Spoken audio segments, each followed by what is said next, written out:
Greetings. Welcome to the first episode of the Schulze Podcast. Today we embark on a journey together. While attempting to avoid vanity in such an early beginning, but while also understanding that people demand context often before they accept content, I read to you the following. From Terrence J. McCaffery, retired Colonel, United States Air Force. Subject: Letter of Recommendation for Mr. Christopher Schulze. 1. I wholeheartedly recommend Mr. Christopher Schulze for a position in next summer's Army JAG internship program. Chris is a natural leader. My first interaction with him occurred last year in my role as the chief instructor pilot at the Florida Aviation Center. As the chief instructor, I fly with either students who need extra help or students seeking advanced flying skills, like instrument and commercial ratings. Christopher was in the latter category, as a private pilot who came to earn his instrument rating. I found him to be a very conscientious and capable young man. It was apparent that he had the temperament, dedication, integrity, and unyielding spirit of excellence that we are looking for in today's military leaders. 2. Over the course of flying with Chris, I had the opportunity to learn about his drive to work hard and his interest in service. A lot of times, student pilots finish a program and then fade away, but not Chris. Even after he finished his rating, he got a job at the airfield servicing and supporting the same aircraft he had been flying. I would run into him on the flight line on occasion, and he always took a minute to talk to me and relay his interest in the military and serving his country. Although we didn't have a lot of in-depth interactions, I was blessed to be a mentor to him at times, and had short but intense discussions on the ramp and in my office about the military and his desire to service to his country. 3. As a former training instructor and military commander, I know that a career in the profession of arms is not for everyone who wants it. It comes best to those who strive for it. I had the opportunity to watch Chris succeed in a challenging pilot training program and celebrate with him when he finished. For the rare few that dedicate themselves to reach farther than most, to not just earn his wings, but take the next step to be a more professional pilot, Chris stood tall. As he shifts his focus now toward service, not just to the law, but military law, I know he will succeed again. Chris told me he is pursuing Army JAG because I find great value in representing the little guy, people who don't have the tools to defend themselves. What greater people to defend than the ones who defend us? I believe his pursuit should start next summer with this important military internship program. 4. Mr. Christopher Schulze has my highest recommendation for the Army JAG Corps summer internship. As he is also fluent in French, I recommend the Army vector him to a location where his language skills can be leveraged to support the U.S. Army mission around the world.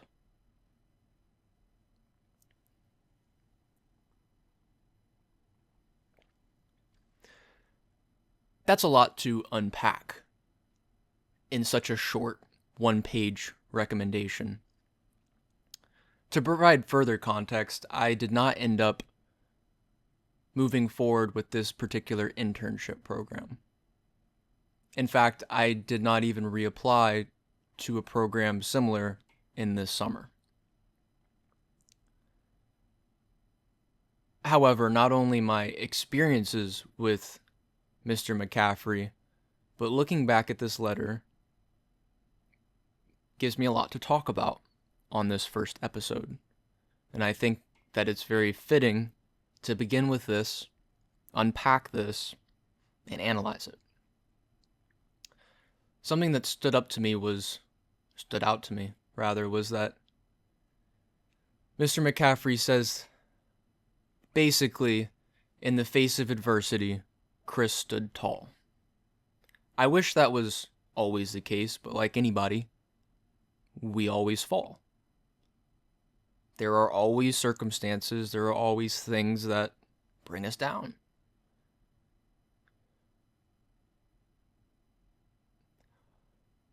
Him calling me very conscientious and capable young man and reciting some of my talents, if you want to say that for lack of a better word, or accomplishments, accolades. When you read something like that, and I have given this recommendation to several potential employers and used it for other things that I have applied for, and some of which I've succeeded in, some of which I've failed in. But I'm not sure if I've ever really read this letter. Sure, I've looked at the words and maybe even read them aloud, but really looked, read, and appreciated what he said. Often we look at ourselves as much less than who we really are as people. And I think that anybody in a positive state of mind, reflecting in a good way, rather than tearing ourselves down, we would go, yes, I do have a good temperament at times. I am very dedicated at times. I almost always have integrity, and I always strive to have an unyielding spirit of excellence. But how often do those feelings stay with us throughout a day, or a week, or a month? How are they ever constant? And something as important as military service, or as being a pilot, carrying people in a commercial capacity, or really anything, is it not so imperative to have all of these different qualities and maybe more? Because other people who maybe don't yet have these qualities depend on us to be temperate, dedicated, to have integrity, to be excellent. That perhaps is the goal of this podcast. As I said, I wanted to attempt to avoid vanity, but it's very difficult to say anything good about yourself, even if it's something that somebody else wrote, and introducing yourself with that.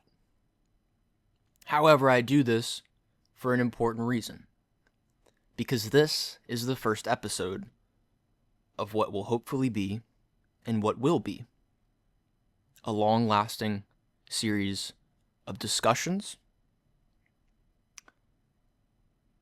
of thought processes,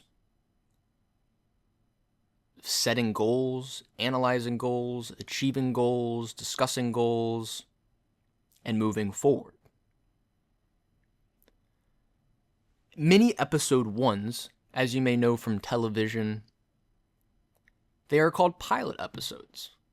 And I wanted to dig a little bit into what that means. And since I am a pilot, and I think by reflecting on what Mr. McCaffery wrote and some thoughts that I'm going to give about who he is as a person and as a pilot, I think it's very fitting, again, to start from there. So first, let's go through a little bit of what the term pilot means. Now, I did not know all of this, but in fact, the word pilot comes from the Greek root word pēdon. I apologize if that's incorrectly pronounced.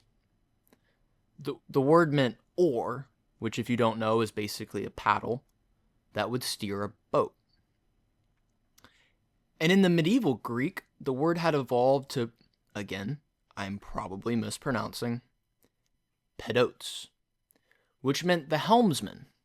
So the man or woman, likely man in this time, who operates the oar. Further evolving into the medieval Latin, and then finally the French word, where we got the word pilote, which was a person who was specifically licensed to steer a ship safely through tricky waters or harbors. Now, I'd like to pause on that. 1,000+ years ago, I'm not sure when you would say the medieval French was, I would say about 1,000 years maybe. Licenses are not like they were today that were handed out. You didn't go to the DMV or to the FAA and say, hey, I passed my test. I'd like to get my license now. The word license, I think, would be more used in the fact that people had trust in this individual. They trusted that they would steer this ship, this boat, likely more like a canoe in these times, without killing everybody and themselves on board. Which, if you think about it, is really not very far from the reality of today. We put our trusts in all kinds of people with license. Truck drivers, random people that just drive on the street. We go, whoa, they have a license. They must be good to go. Pilots. How many crashes do you see? How many accidents do you see on the news? How many people are killed every year by car accidents and plane accidents and helicopter accidents and boating accidents alike? I think it's important to note this because, and still today, in Netflix series, you will see the first episode called Pilot. And with such a creative world, we want to name everything. We name our cars, we name our coats, we name everything. Name our dogs, everything gets a name. Our computers, our laptops, whatever.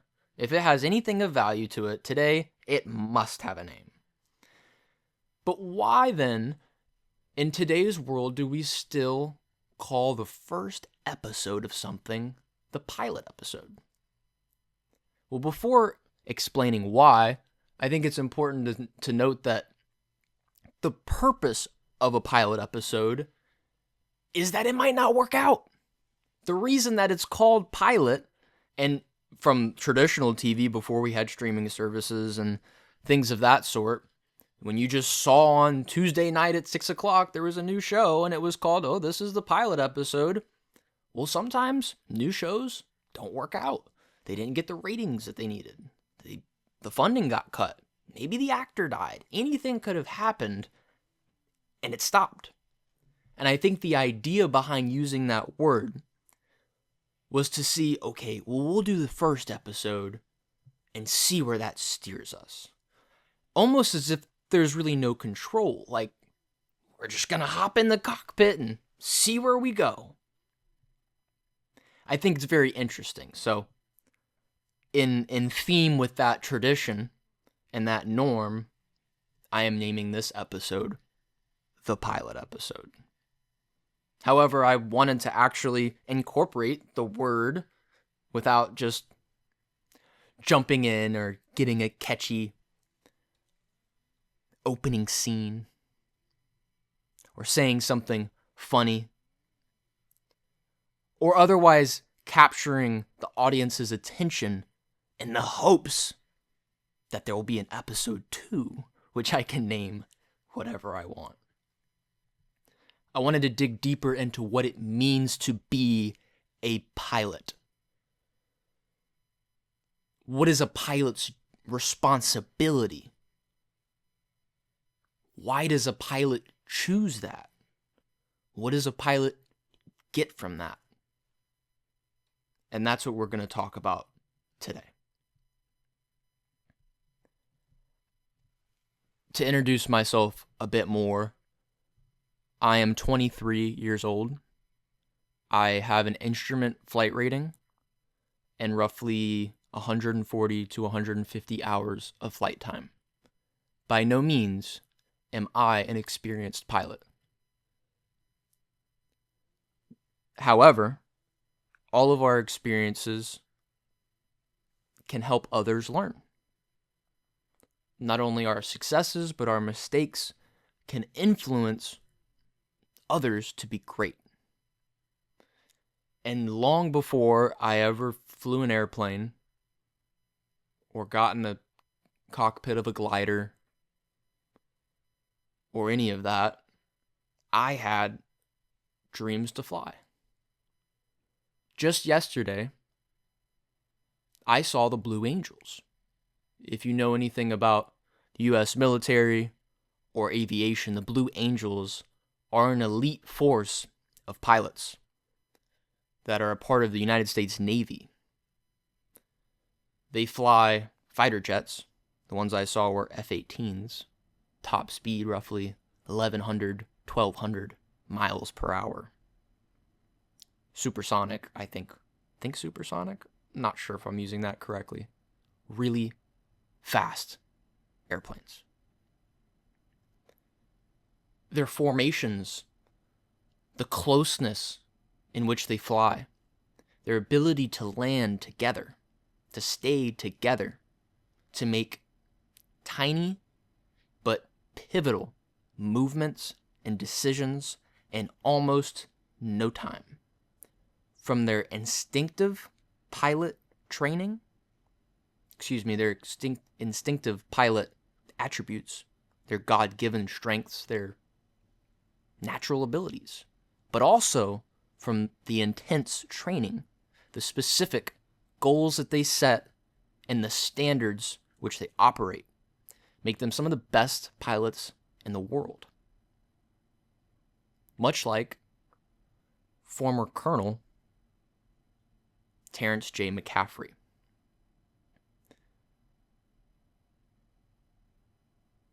It was a great honor to fly with McCaffery, and something that he had told me was that you always have to have a plan. And it's not because the plan is what needs to happen. You've heard the old adage, man plans and God laughs. And that may be true. But it's also true that a man without a plan is a man without goals. Is a man without aim. Is a man that maybe doesn't really know what he's doing. Maybe that's okay. But to have a plan, Mr. McCaffery told me, is imperative because then you have something to depart from. And from my experience in aviation, whether you're flying visual flight rules, instrument flight rules, planes, helicopters, even if you're just taking your car to the grocery store, you have a plan. Whether or not you know it or not, you have a plan. Your plan may be based on the norms and the procedures and what you've experienced in the past. Okay, I'm going to take a right turn because I can't take a left here. Okay, I'm going to go do a U-turn here so I can turn back around. I'm not going to drive on the left side of the road if I'm in America. I'm going to drive on the right side of the road. Well, you say, well, that's because of our laws, and that's because I have to. But the truth is, you don't have to do anything. Without even knowing it, when you leave your home to go somewhere, in the back of your mind, you have a plan. And when there's a roadblock, and when there's a detour, or there's an accident, or a squirrel runs out in the middle of the road, maybe you swerve. The understanding that your plan doesn't always work out gives you options. And from my experience as a pilot, it's not only necessary to have a plan, it's necessary to plan for what your departing from the plan would look like. In other words, When things don't go your way, what is your B, C, D options? And you'll hear people, and many successful people, I don't do plan Bs. Plan A. Well, I like plan A. I like to make plans, but I also like to make plan B, C, D, E all the way through. So, from McCaffery Colonel, United States Air Force, retired, always have a plan so that you have something to depart from. One of the next greatest pilots that I know of, I do not know personally, be Mr. Harrison Ford. And you may be thinking, Harrison Ford is an actor, which is true. What you may not know is that Harrison Ford was also a carpenter, but that's not what we're talking about. But he was. Harrison Ford played a pilot in one of his first roles, one of his biggest roles, Star Wars. He was a rogue, kind of like a Maverick from Top Gun, which we'll get to. Pilot, with his trusty Chewbacca friend. Didn't need anyone, but needed money. A mercenary for hire. Perhaps someone people would say had no principles or goals or plan. Harrison Ford is in fact a true pilot. I'm not sure all of his credentials, but I do know he pilots airplanes and helicopters, so he has me beat there. I have never flown a helicopter. And he's also saved people. He saved, I believe it was a young man who was trapped inside of a cave. And Harrison Ford, as I understand it, he's a part of many different aviation groups. Just as Mr. McCaffery is, as he wrote the letter to me, was Deputy Director of Operations for the Civil Air Patrol, which, as I understand it, is basically like a civil military that helps perform, helps train certain missions, I guess you could say. But basically an organized group of pilots who do stuff. Harrison Ford was a part of a search party looking for a young man. As I said, I believe he was hiking or rock climbing or something of the sorts, and he got himself in a predicament. And I think it was a day or two or maybe 3, and Harrison Ford was the one to find him, land, rescue, and perhaps save this person's life. If you go on YouTube, you can find a Harrison Ford welcome video where he's flying a tail dragger. If you don't know a tail dragger, a lot of airplanes are 2 wheels on the back, 1 wheel on the front. If you think of an airline or a commercial jet, they land the back 2 wheels and that front one goes down. We call the landing strut. It's the front wheel. They have these older aircraft. Some are newer but styled to the old aircraft where there's 2 wheels in the front. So you go and then that back rudder, small wheel, lands the aircraft. I have never flown a tail dragger either. That requires an extra rating, which I do not have, and I have not tried to get. However, there's this video of Harrison Ford flying and explaining the feeling, being a pilot, soaring through the sky. And I will not even try to give the Harrison Ford, but in a deep, poignant expression, he asks, "Have you ever had a flying dream?" And he goes on to explain that he had, and that his flying dream came from his childhood or his youth. Basically, felt his feet just come off the ground. And the first time I was ever in a pilot situation, I think I was 14 or 15, and my parents took me, I used to live in North Carolina, and we went to a glider.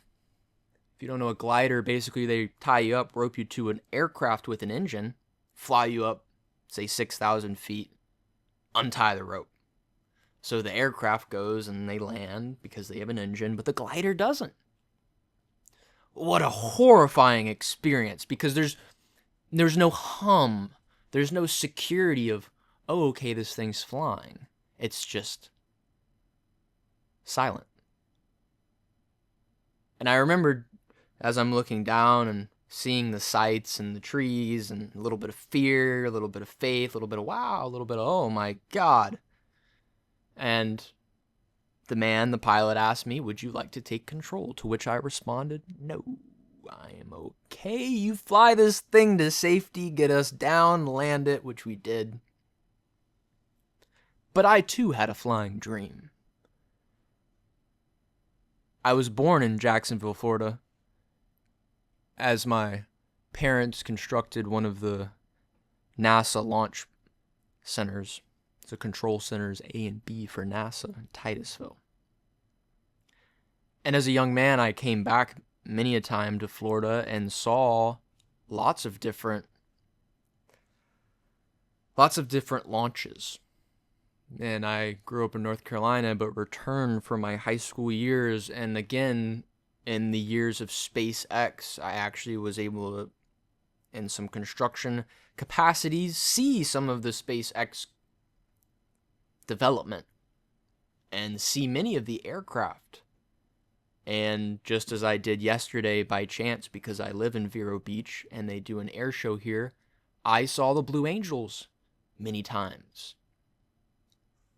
I don't have many dreams. Look, quite literally, I go to sleep and it's black and I wake up and it's another day. I don't dream.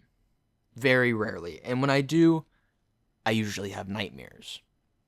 So I can't say that I've ever had a flying dream, but I think what Harrison Ford was alluding to is, have you ever wanted to not be grounded? To which I think everyone's response would be, yes. We all, in some way, whether you get up to the top of a building and you look out at the skyline, or you climb a mountain and you look down where you just came from, or you're in a commercial jet, and maybe you're scared for the first time, but then you break through the clouds and you see the city and the lights. Maybe it's nighttime, maybe it's daytime, and you're seeing things from a new perspective. That was Harrison Ford's quote, "Have you ever had a flying dream?" And we move to someone who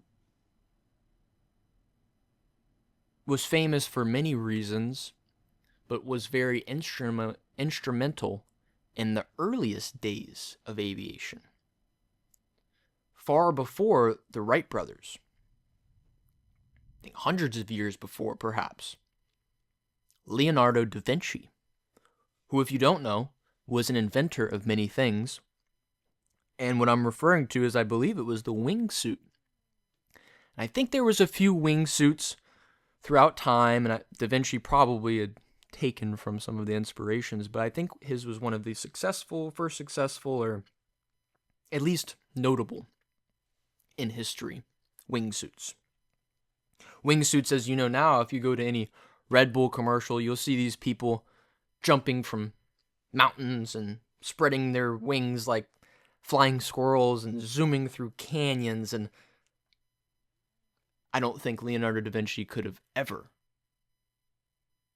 expected the progression. Maybe he did. His quote, "For once you have tasted flight, you will walk the earth with your eyes turned skywards." I was never set to become a commercial pilot. I had never made that goal, promised to myself, or any others. In fact, I had many, many, many people tell me that I was either wrong or missing something because I didn't want to become a pilot. And often their justification was the money.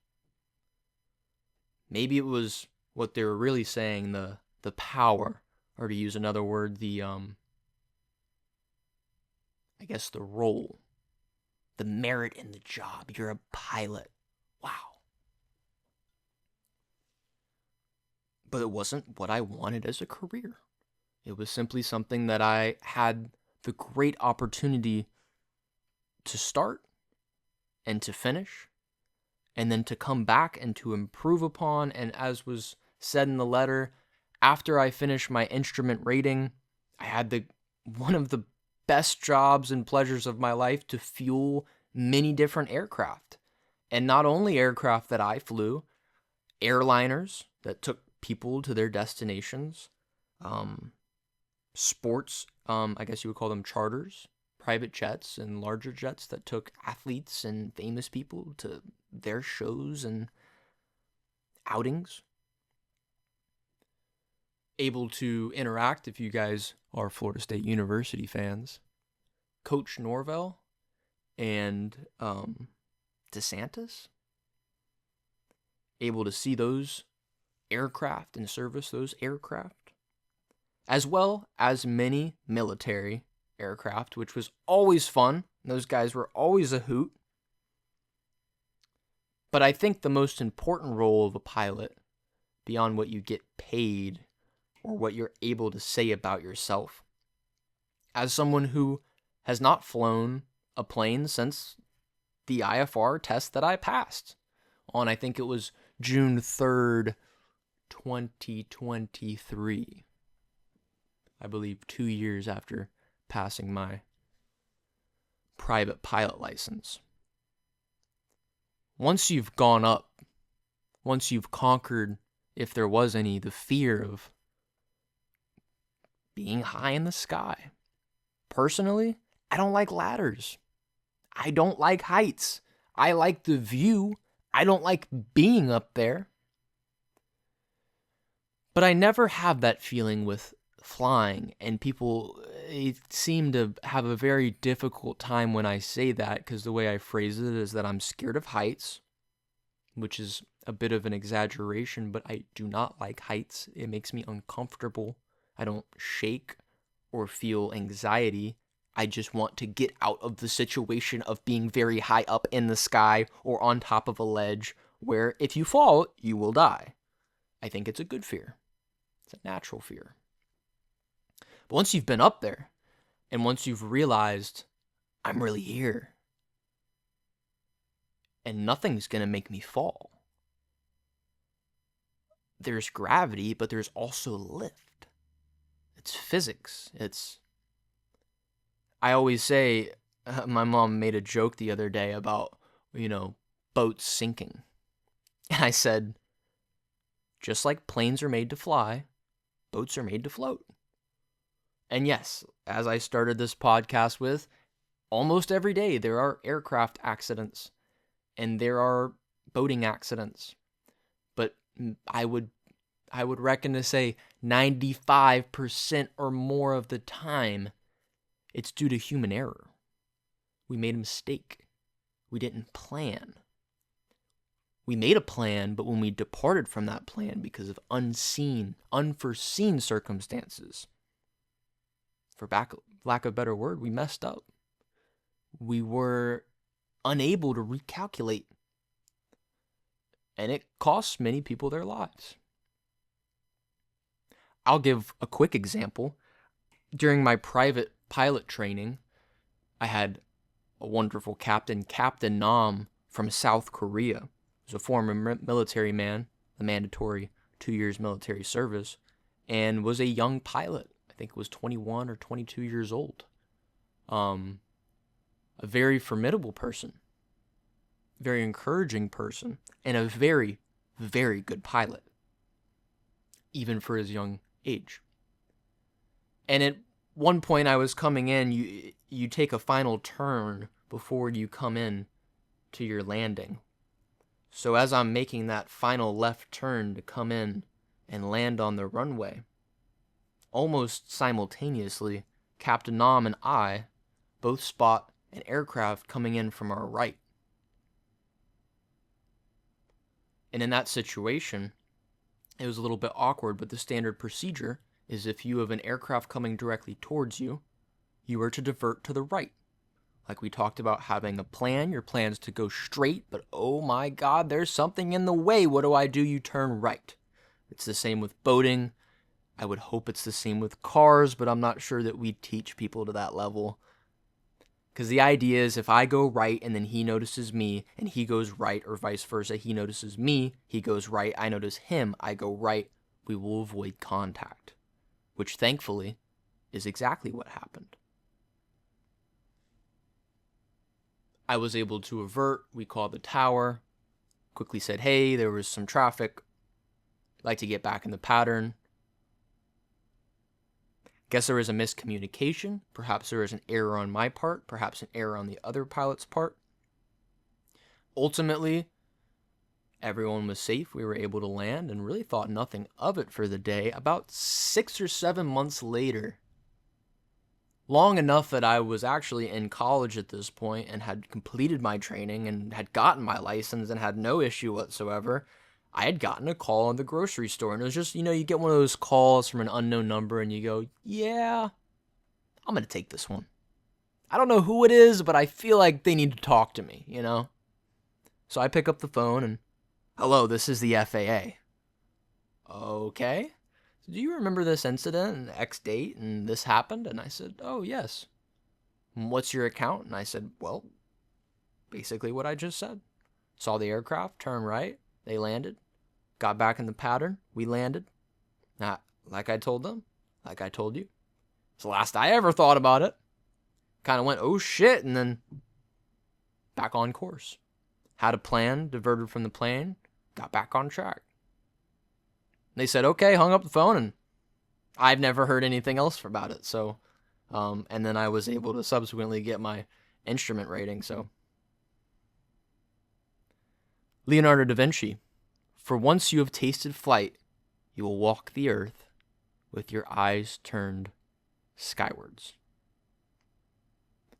Just because your flight training is complete, or you're grounded, or, which is funny, we use that term for children. A lot of people probably just had a flashback to having their Xbox taken or their fanny whacked.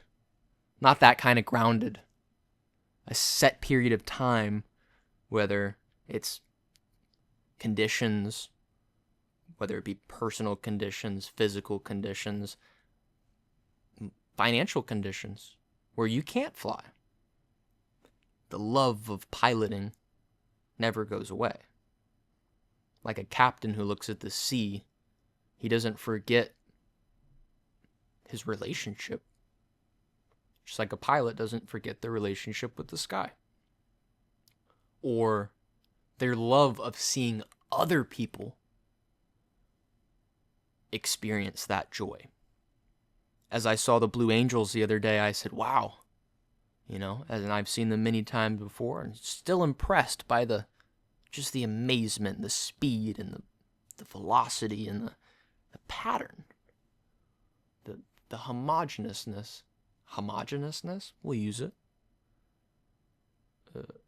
The central force of 4 or 5 jets flying together and going, not only is one of those things exceptional with technology, with skill, but to have several and for them to fly in unison.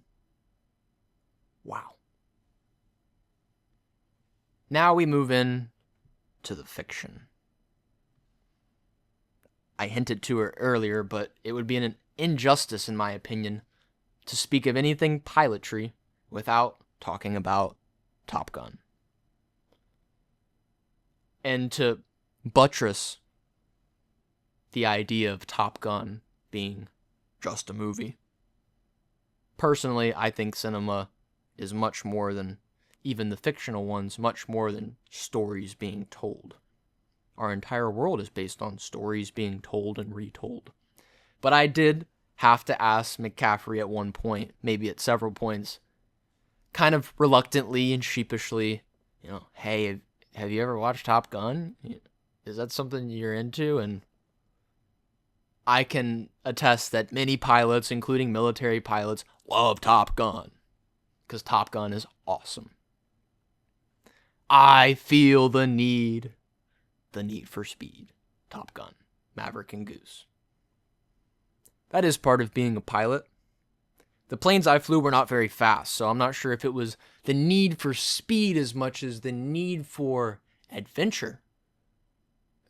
And if you look at some of the work that Harrison Ford has done, like the video I mentioned earlier, it's the something that other people don't do, which is the exact reason why people have asked me, or should I say, demanded me, you need to be a commercial pilot.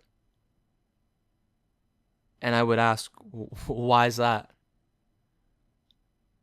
The things you get from anything, any hobby you have, doesn't have to become you. You don't have to become it.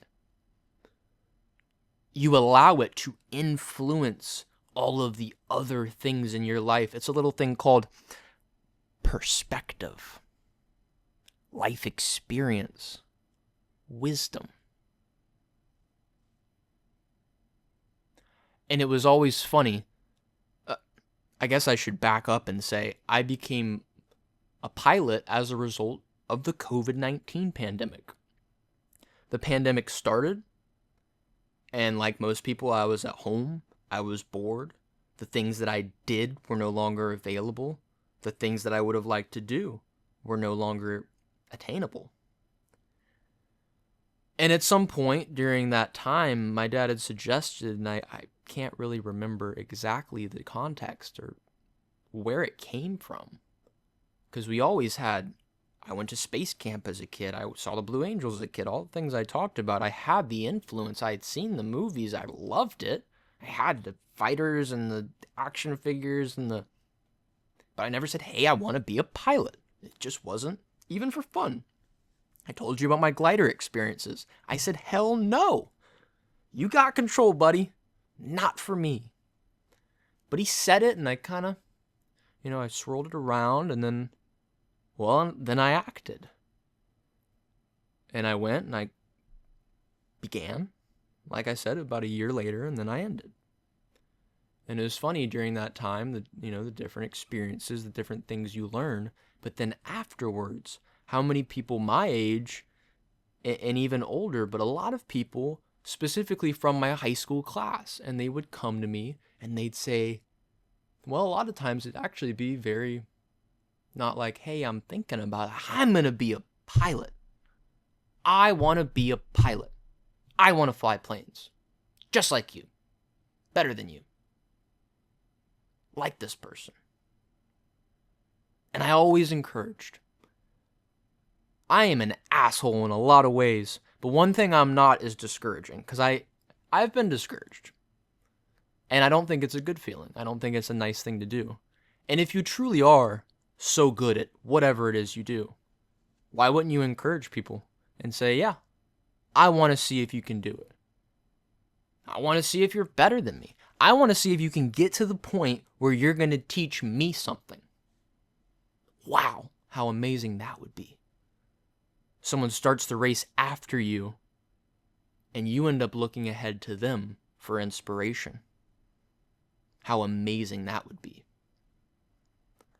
And not to knock anybody or to be discouraging, but no one that came to me followed through. I gave them what I did, what I thought they should do, and offered suggestions and support, and I think a lot of people like to talk. Now, on the flip side of that, there are people who I've had zero conversations with, who have grown to be excellent pilots. One of my instructors I think he was a year or 2 years younger than me when I was going through training. And at first you walk in and he's baby faced and you go, are you even 18? And then you go, oh, you know a lot. You can always learn something from somebody. Moving on through the Top Gun quotes. I'm holding on too tight. I've lost the edge. It was Cougar from Top Gun. I'm sorry if you haven't watched the movie. Maybe you should pause and refresh load your knowledge. But this is, I believe, early on. I think this is This is the guy from the first scene, and basically, he's unsure of his talents. To be a fighter jet pilot, you have to be exceptionally good at what you do, beyond anything that I could ever do behind the yoke of an aircraft. And even though it's a movie, there are people in any field, not just pilotry, but anything that they hold on to. I mean, you've heard the song, what is it? Hold on tight, hold on loosely. Hold on loosely is the song, but in the lyrics are, hold on tight, but don't let go. Hold on loosely. I'm not sure what the lyrics are. You'd again, on your own time, load that knowledge. But the idea being, you hold on too loose to something, you never really had it. You hold on too tight to something, your palms are going to get sweaty, your grip's going to get bad, and you're not going to have it. You're too tense, you're too formulaic, too dogmatic, and you're not able to see the forest from the trees. You're not able to take a deep breath and let your instincts kick in. I'm holding on too tight. I've lost the edge. Probably maybe one of my all-time favorite cinema quotes. I actually looked up a list of Top Gun quotes to kind of refresh my memory because I wanted to make sure I incorporated Top Gun. But this was a quote from the love interest in the movie, Charlie. You're not going to be happy unless you're going Mach 2 with your hair on fire. Now, this is something I relate to. We talked earlier about speed. And although aircrafts, at least the ones I flew, were not very fast, I guess I can say this. I've driven cars faster than I've flown certain aircraft. I think my top speed of me actually driving something is in an aircraft. I think it would be like 121, 131 miles per hour. But generally, I've driven cars a lot faster, a lot more times than an airplane. But boy, when you get centerlined and you go full throttle. And I used to be one because you have 8,000 feet of runway sometimes. I'd slowly, okay, I'll do 30%, then 40%, then 50%. I had an instructor one time, and I think he put his hand on mine and went, we go to 100%. Because first of all, you want to get that aircraft up and off the ground as soon as possible. Number two, why are we wasting time? Let's go. That engine's not going to thank you. It's only going to thank you when you go full speed. And I think that this applies at least to my life. In a lot of ways, I like to have a plan. I like to be formulaic. I like to put things in order and do things one step at a time and not get ahead of myself. But when I find myself in what people, I guess, call the flow state, when things start cranking, things start going, momentum starts rolling, and you're going, yeah, this is what I've been waiting for. This is what I want. I love this feeling. You guys know the feeling. Things start going right. You get one thing, you get two things. It might be on a test. I'm not so sure about. And then, number one, you're like, okay, the number. Next thing you know, you're on 15, go boom, boom, boom, and you're knocking them down. Anyone who's played sports, pick your sport. Basketball, tennis, football, billiards, running, lifting weights. You get going and you can do more. But I think it was the context in which this was said, and I can't remember all the plots of the movie. It's been a while since I watched it start to finish. But I think essentially they were having a fight. Boyfriend and girlfriend were breaking up, or at least talking about it. And what was the lesson there? You love something more than me. You're going for something, and it's only that so difficult to attain moment, feeling. Because especially as a fighter jet pilot, but as any pilot, Your flight time is like this, and you'll learn that. We talked about a plan a lot today. Your preparation is the time spent preparing far exceeds what you actually do in flight. And that's what makes it so good, because you've analyzed what you want, every possibility, the weather, the weather information, the runway, where you're going to go, your alternates. But then, just like sports, the game starts. The engine starts to rumble and you start going and you realize this plane is going to fly itself. All I have to do is just steer. You're not going to be happy unless you're going Mach 2 with your hair on fire. Rounding off today's lessons, the last person I have to talk about, people I guess, are the Wright brothers. Without going in depth into things that I really don't know and history that I don't know, things that I do know, the Wright brothers had a bicycle shop. I think it was in Ohio, because they claim that they were first in flight. Well, the first flight happened, as many people know, in Kitty Hawk, North Carolina. And growing up, I often heard the phrase, 2 wrongs don't make a right, but 2 rights make an airplane. But the 2 brothers, Wilbur and Orville? Okay, well, I'm pretty sure I got that right. They made the first airplane. And you would have to look up, I should probably have the exact. I will have the exact.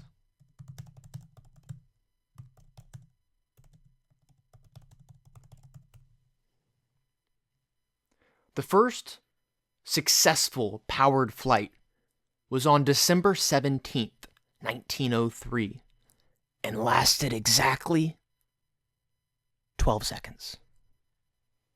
12 seconds for the rest of history. Piloted by Orville Wright at Kill Devil Hills near Kitty Hawk, North Carolina, the aircraft covered a distance of 120 feet.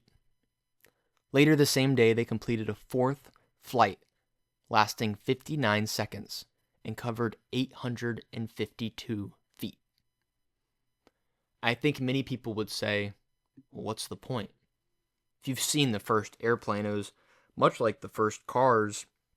It's like, you can't go anywhere very fast. It can't go very far.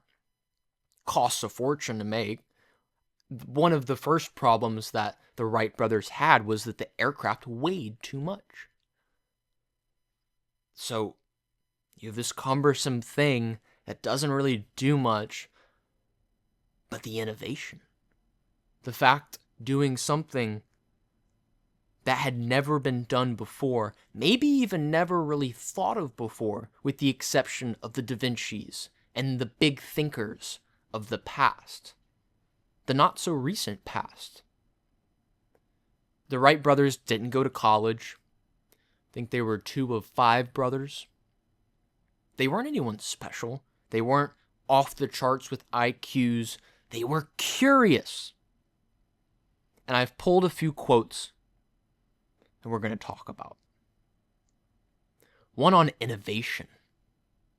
If we worked on the assumption that what is accepted as true really is true, then there would be little hope for advancement.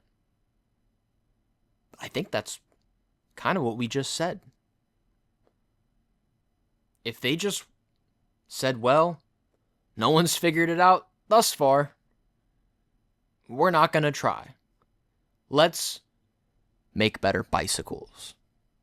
The world would be worse off, wouldn't it?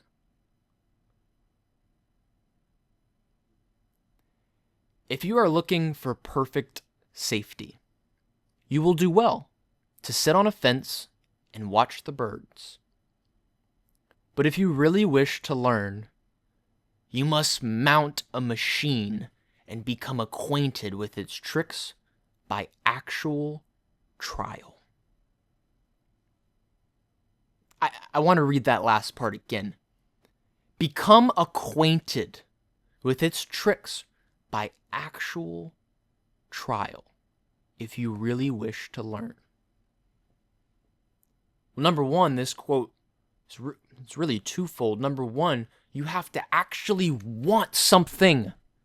Whether it's to learn something or to do something or to be somebody, you have to actually have a desire that transcends, I'm comfortable, or this good enough, or I'm fine. This'll do.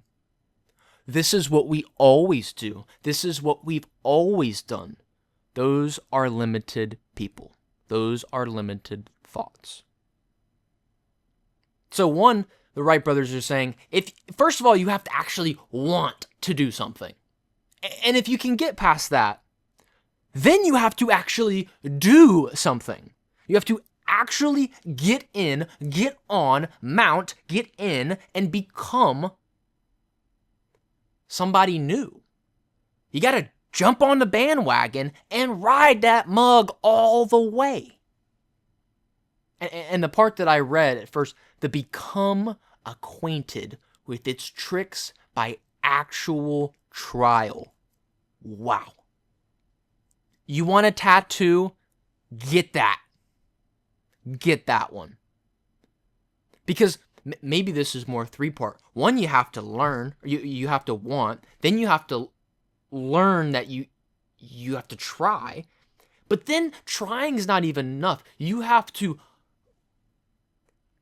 introduce the processes of whatever it is you're doing into who you are and accept it, not resist it. You can't just say, well, I want to fly a plane, I want to make a plane, and then, well, finally, the day has come and I feel good and I'm going to go do it. No, you have to go, you have to say you're going to do it, go do it, and then fail.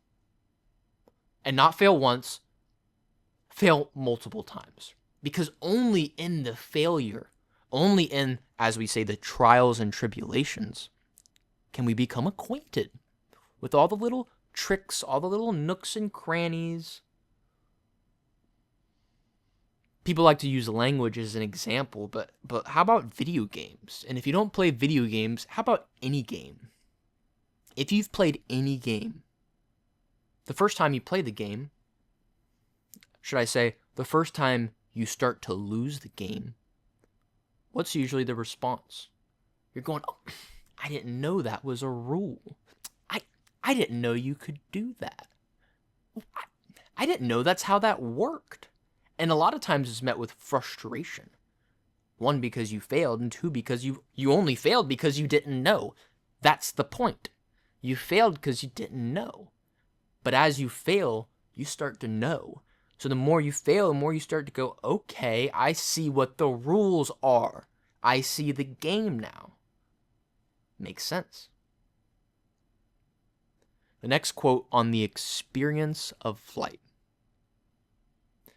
More than anything else, the sensation is one of perfect peace mingled with an excitement that strains every nerve to the utmost. I think with this one, we can really go back to the Mach 2 with my hair on fire. They blend a little bit with what we talked about even before. You're up on a building or a mountain, and the peacefulness of, oh, look where I came from. Look at the view. Look at the perspective I've never had the opportunity to have before. And then met with the contrast of, oh my God, I'm way up high. I could die. I could fall. Or I've got a long way to hike back down. And the excitement that strains every nerve to the utmost. That's that ultimate feeling of ultimatism to ultimation. I'll make up any word I want. There is no word, because it's the highest high that exceeds the highest high. Now I'm going to start talking about something I don't know about, but Mr. McCaffery. And maybe one day we'll be able to get him on the podcast. I have an extended conversation with him that I recorded and also provided a transcript for, but I would find it prudent to get his permission and would really be more interesting to have another discussion with him. But something that he told me, if you know anything about engines, for planes there are what I'll say basic engines, carbureted engines. Air, gas, oil, cooling, just like a car. But a jet engine is slightly different because a jet engine is basically two engines. A smaller engine that turns the turbine. Now this is where we're getting into, I don't know what I'm talking about here. But something that McCaffery told me was that instead of having RPMs, which is rotations per minute, like you have on your car, like you have on a plane, and as you increase power, the rotations, how many thousands of times the engine is going through its cycle, that's not on a jet aircraft. Instead of having RPMs, there's a different gauge, and it's basically out of 100%. And because of a physics reason that I will not try to explain, you can actually exceed 100%. Because of what? Once you get to 100%, basically an internal combustion. And if you've ever seen the blue flame coming out of a fighter jet or any kind of jet, that's that jet pushing beyond 100%. So when I say the ultimate of the ultimatum, what I'm saying is that 100% isn't the highest you can go. There's actually more. And from what I remember McCaffery told me, the more was maybe 105 or 106% in the training jets that he flew. And it's probably a mixture of weather conditions and, again, a lot of things that I can't explain, but literally the physics and science of our world. 100% is not 100%. It's not the highest you can go. There's more. And we all know this, whether it's from working out, doing push-ups, going for a run, staying up late, studying when you're tired. You can always do one more. You decide to quit. There's a point where you go, but if you really had to. Or is there an outside influence? Someone comes and goes, you're gonna do this. Gun to your head. You go, okay. All right, I'll stay up another hour. I'll go another day without food because I didn't have a choice. There's always more. I'm not saying that things are unlimited, but I think you can always squeeze out a little extra. Moving on to knowledge. The best dividends on the labor invested have invariably come from seeking more knowledge rather than more power. I think this goes back to what we discussed with certain people telling me, you need to be a commercial pilot and fly for JetBlue. Like there's not thousands of other people. And often my humble response, when I rarely give it, would be, there are people out there whose lifelong dream is to do just that. Whatever it may be. If something is your hobby, unless an opportunity comes that you really can't resist, keep it your hobby. Something that you love can be corrupted by the money, by the power, maybe by the responsibility. What's the quote we just read? I lost my edge. You love something doesn't mean you have to make it your job. It's great to love your job, but it's also great to love the things you love and not jeopardize it by turning it into something that it's not. By investing yourself to say, I'm going to do this for the sake of doing it. Because for the sake of doing it, it'll make me a better person. It'll make me more knowledgeable, make me more intelligent. It'll make me better at doing other things. That's what people seem to miss. Just because I'm not sitting in an aircraft doesn't mean that all my knowledge goes out the window. Part of learning to be a pilot is learning the weather. So do you think when I go outside, I see a cloud and suddenly forget all the things that I learned? No. No, every little thing you do is connected. Again, life experiences, wisdom. On overcoming challenges. They believed that even though flight was considered impossible, it was reasonable to assume humanity could master it. How many things are impossible, but yet circumstances make it possible? One quote that I love from Kobe Bryant, he talks about the pain that he felt when he tore his Achilles. And if you know the story of Kobe, he tore his Achilles, really bad injury, very painful injury.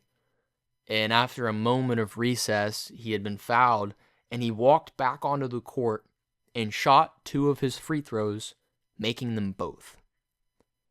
I've never torn an Achilles. I've broken an arm, but I've heard the Achilles is much more painful. And it very well may be. But in that moment, whether it's adrenaline or it's whatever it is, you go, no, I'm going to do this. And Kobe Bryant explained on a show at one point, and he said, they said, how could you do that? And he said, look, say you tear your hamstring, you strain your hamstring, you can't walk, you're on the couch, and the house bursts in flames. What's going to happen? You're going to go up, you're going to run upstairs, you're going to get your kids, you can get your wife, you can get everybody out of the house, because that's what you have to do. You can overcome an impossible challenge when you're faced with impossible odds. Now, the difficulty comes in, especially here in America, how often are we met with those impossible challenges? Maybe not often. And that's where the psychicism, the making up words again, the craziness, the psychotic mentality of people in our day and age to create chaos and to create, controlled chaos, but to create impossible challenges when there are none. I mean, you're a multi-million-dollar athlete. What problem do you have? What impossible problem do you have? Maybe none.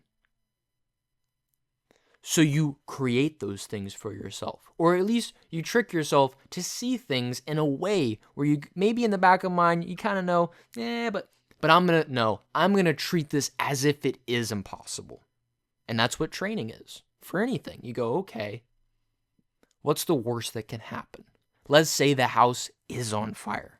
Let's say the plane is on fire. Let's say we're going down. What are we going to do?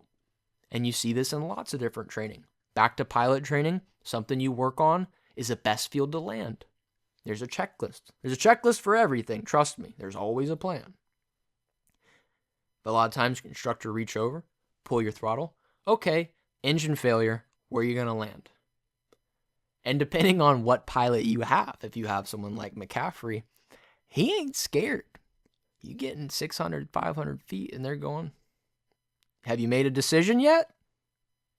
Yes, sir, I'm going to land on this one. I see, and you explain your reasoning because you weren't planning for this.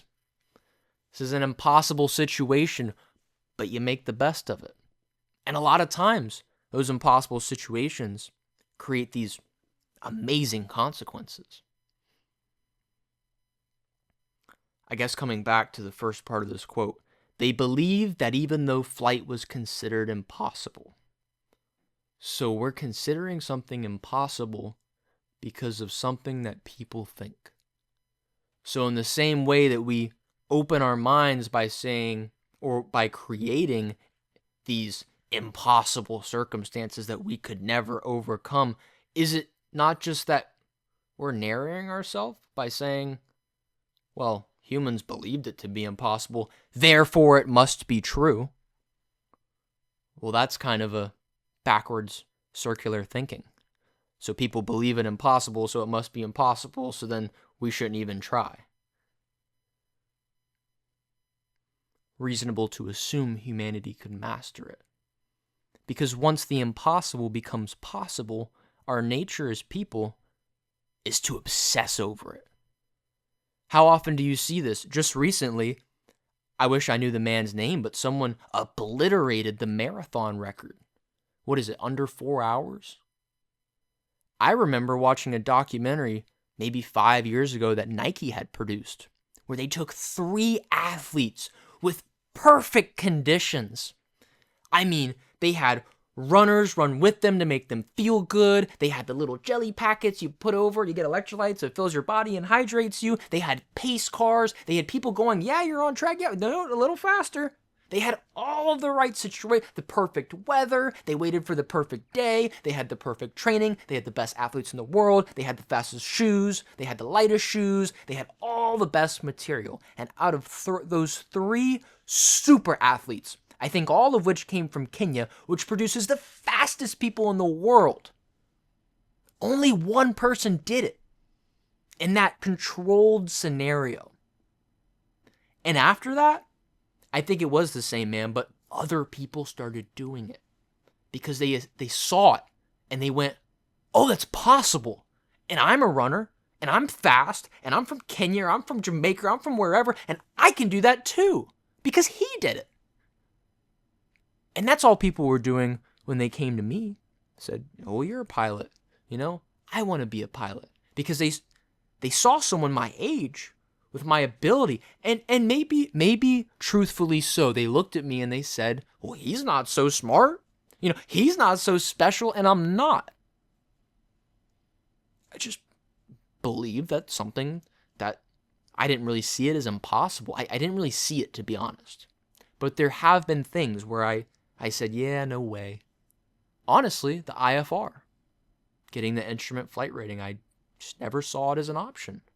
Never really saw it as something that I could do. I'll give a really good example that was briefly touched on at the very beginning. Fluent in French. I may not be the best speaker, but never did I think that I could even do anything more than get past the language requirements in high school. I took online classes in high school, so I didn't have to take Spanish in person. I took a semester. It wasn't great. I didn't believe I could learn it. I didn't believe I could overcome the challenge.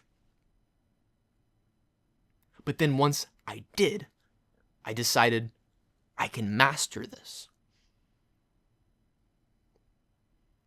I have a few more notes to wrap up about the lessons I've learned. I have 3 things written down. What do you love? And is it worth fighting for?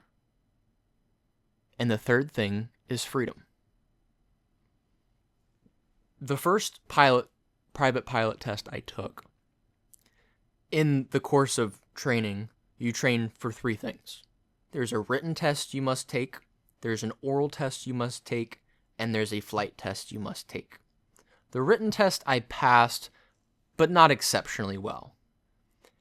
The thing with the pilot test is very intuitive, and I personally think is great. Whatever you miss on the written test, you can almost be sure will be asked on your oral test. And although it doesn't really translate perfectly because the first 2 are kind of more, say, data-driven and book-driven, versus the flight test is more, I guess, tactical and hands-on. But even whatever you miss in your oral, they try to focus on in your flight test. Well, I didn't do great on my written test, which made my oral a lot harder, because I didn't really prepare for the things that I missed, because I didn't really have a great understanding of how it worked. So I come into my oral test thinking, okay, well, I know some things, and it turns out I knew maybe less than I thought I would. And my FAA examiner was pretty tough. And he asked me a lot of questions that I incorrectly answered, and he gave me a hard time. And actually, in the middle of the test, he stopped it, and he took me out to an airplane that was in the hangar. And he said, I want you to point to the thing you're talking about. And I'm thinking, oh my God, I'm going to fail. But I didn't. I passed the oral, and then I got to the flight test. And I wouldn't use the word disaster, but I wouldn't say I did well. And ultimately, I ended up failing. And when you fail a flight test, you basically have to go back and just fix the things that you did wrong. So it's not like you start all over again, or you have to retake the written, or that you can't ever be a pilot. Now, maybe if you fail a few times, maybe there's other consequences. But if you fail once, especially if it's just on one of the points, you can just come back and kind of fix what you did wrong. And I remember when I failed, it was very, very early in the flight. In fact, we weren't flying yet. We were still taxiing, and I had already made these errors and already kind of been through the oral and the process with this guy, and I didn't really particularly like the examiner. He wasn't a very likable person, and that wasn't his job to be likable. His job was to examine me, and he was tough. And before I even got to the runway and took off, I made an error, I almost made an error in taxiing, and he let me get to the point where I almost made an error, where I would have had to call the tower and apologize and do the whole deal. And he stopped me and said, you know what you're doing, and that you failed.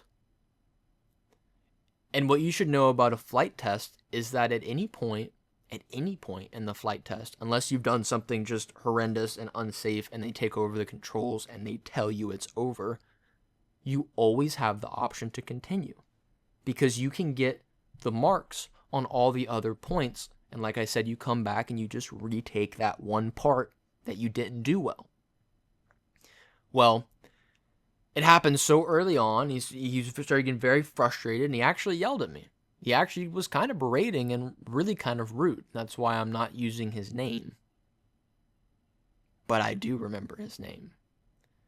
And at that point, I was only thinking about how badly I wanted it to end. Could not think of anything else, and I want to get out of this cockpit. I'm in close quarters, elbow to elbow with this person who I don't like. He's yelling in my ear, and what's worse is we have headphones on, so he's yelling in my headphones, and as I go to turn down the noise, I turn it up, and then it's just very overwhelming. But I remembered that my instructor had said, as long as they allow you to, you say I want to continue, because you pay a lot of money to take the test, and you spend a lot of time to prepare for it. And you know how to fly, because you're a pilot. Even if you're not licensed to yet, you're a pilot. And I said, no, sir, respectfully, I'd like to continue. And I continued, and that stress, that anxiety, that impossibility of satisfying this guy, I did everything well. I did my S-turn. I don't even remember all the things I had to do, but all these ridiculous maneuvers, an hour and a half of flying, and it was perfect, right down to the landing. But I had to come back. And I did. I came back. I took off. I landed. It was about 15 minutes. I had to do it at 4 a.m, because again, not the most enjoyable examiner. But I came back, and I was able to get it. But the part that I skipped is between the failure and the retake and success. I left that day having failed, having known I wasted some of the good money that my parents paid to allow me to take that exam, feeling guilty, feeling frustrated, feeling sorry for myself, feeling angry at this person. I called my mom, crying in a fit. I'm never flying. I'll never get my license. I'm done. And calmly, without asking what happened or really getting too much into detail about anything, she said, do you love to fly? And being young and abrasive and cocky and frustrated in a very maverick way, I blew her off. And she just kept asking, do you love to fly? And then for a second, it kind of dawned on me, but still in that frustrated, I said, yeah, but, and she stopped me and said, no, That's all there is to say. If you love to fly, you'll come back and you'll pass the test. And I think I knew that what I had to come back and do wasn't that difficult. I knew I could do it. I didn't want to do it because someone was standing in my way. And that someone wasn't the examiner, it was myself. I was going, I was pointing a finger going, it's this reason, it's this person, it's this test, it's this format, it's the system. But really it was me going, you failed and it sucks. And you don't want to have to get back up and face this guy. And you know what? I've never seen that guy since that day. Since I came back and I retook the test at 4 a.m., I will never forget. It was still dark. I remember thinking, how is this fair? I was doing everything in the light. Now I have to do it in the dark. Oh, what a pain. But I never had to see him again. He wasn't the barrier. And I have honestly, before today, I think I would have told you he was the reason. He wasn't the reason I failed, but he was an obstruction. But he wasn't. He was a figment. He was a figment of my imagination. He was nothing. And who knows where he is today? I don't care. It certainly didn't stop me from getting my instrument flight rating. So what do you love? And is it worth fighting for? I think once you get past the first question, the second really becomes null and void. Because, like my mom said, so if you love something, what more is there to talk about? You do it or you don't. You love it or you don't. You want it or you don't. Simple. In part B to the lessons I've learned. Freedom. Like I said, I don't fly a plane every day. Not as a profession, not as a fun thing, not at all. Would I like to? Yeah, sure. Does it bother me? No. Just the simple fact of knowing I did, knowing I can, knowing I probably will again one day.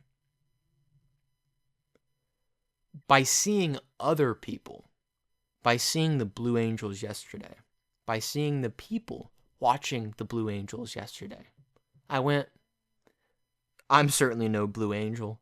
I'm no fighter pilot, but I've flown with one. And I know what that's like. Not to go 1,100 miles per hour, but to be up there. To love what it is that you do, whether as a career, profession, as a hobby. To love it. And in those moments of loving it, to feel free to do it. So I'll leave you with that note, that perhaps freedom is the only thing that we aspire to, that we are inspired by, and that we truly need to have in the world.